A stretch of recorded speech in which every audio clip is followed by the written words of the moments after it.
Hey y'all, welcome back. Today I'm going to be doing this simple hair tutorial that I'm so in love with.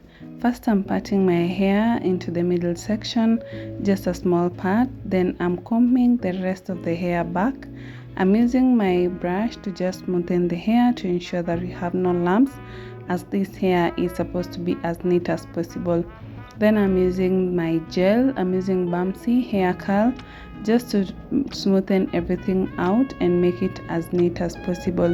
So I'm applying a generous amount, not a lot, just enough to ensure that the hair is as sleek and as beautiful as possible.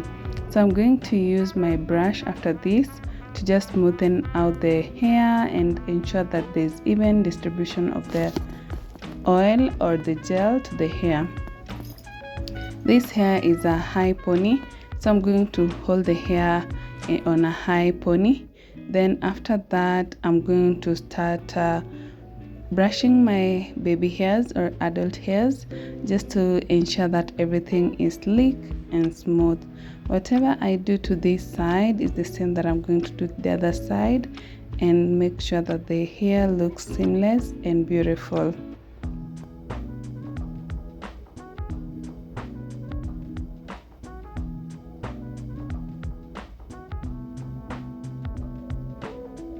After that, I'm just going to ensure that the hair is now as sleek as possible. Try to hold it well, but don't make it too tight, as it will cause headache at the end of the day. After tying with my big scrunchie, I'm going to go back in with a small scrunchie just to ensure that this ponytail is as small as possible. We are going for a minimalistic ponytail.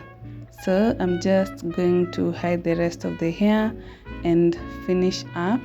Then this is the look. I'm already in love. I think it's going to be my favorite hairstyle. So I'm going to tie my hair with a scarf just to allow everything to lie flat, to be as sleek as possible. So I'm going to allow it to sit for 5 minutes, after which I'm going to unveil it. Then this is what you have. I am so in love with this hair. I think it turned out so well for me. I'm so in love. I love it. I appreciate it. And thank you so much for watching. I love you. Hope to see you on the next one. Bye.